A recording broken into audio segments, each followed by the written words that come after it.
चार दोस्त 12वीं पास करने के बाद एक होटल में छोटी सी पार्टी कर रहे होते हैं और बातों ही बातों में चारों डिसाइड करते हैं कि आज से 40 साल के बाद आज ही के दिन 1 जनवरी को हम फिर से यहीं मिलकर पार्टी करेंगे। और हाँ, जो सबसे आखिर में आएगा सबका बिल वही पे करेगा। होटल का वेटर भी ये सब देख रहा था। कहने लगा 40 साल बाद अगर मैं भी यहीं रहा तो आपकी ये पार्टी जरूर देखूंगा। ठीक 40 साल बाद पहला दोस्त होटल पहुंचता है तो देखता है वो होटल अब 5 स्टार बन चुका है। अब वहां पर सब कुछ बदल चुका है। तो एक शख्स उसे पहचान जाता है और कहता है सर बैठिए, मैं आपको पहचान गया, मैं वही वेटर हूं जो अब इस होटल का मालिक बन चुका हूं। वो कहता है क्या बात है। इतने में दूसरा दोस्त आ जाता है।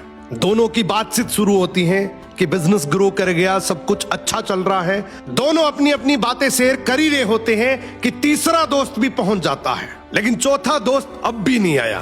तो जो सेठ होता है वो कहता है आप ऑर्डर कीजिए, मेन्यू में खाना वगैरह सेलेक्ट कीजिए, इतने में आपका दोस्त भी आ जाएगा। अब खाना भी लग गया। वेट करते करते काफी देर हो गई। उदास मन से ये तीनों दोस्त डिनर शुरू कर देते हैं। तीनों ने डिनर कर भी लिया, लेकिन चौथा दोस्त अब भी नहीं आया। अब जब बिल देने की बारी आती है तो कहते हैं कि विकास तो शायद बहुत बड़ा आदमी बन गया, हम सबको इग्नोर कर रहा है, चलो हम ही बिल पे कर देते हैं। जैसे ही बिल पे करने के लिए काउंटर पे पहुंचे तो काउंटर का मैनेजर बोला आपका बिल तो ऑलरेडी पे हो चुका है। अब तीनों अपने चौथे दोस्त के ना आने की शिकायत करते करते होटल से बाहर निकले ही थे कि तभी एक सरकारी गाड़ी वहां आकर रुकती है।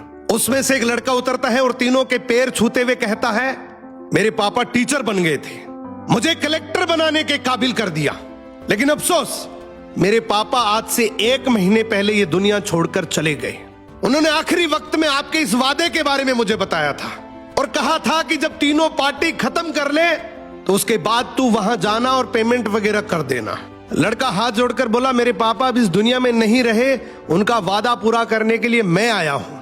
अब ये तीनों नम आंखों से रियलाइज करते हैं कि हम 40 साल बाद ही क्यों मिले, 40 दिन बाद क्यों नहीं मिले। सपनों से हमेशा मिलते रहिए, इससे पहले कि कोई आपका अपना ये दुनिया छोड़कर चला जाए, क्योंकि आदमी सिर्फ एक पानी का बुलबुला है। अब ये रील टैग करो ऐसे दोस्त को जिससे आप काफी टाइम से नहीं मिले और अब उससे मिलना चाहते हो।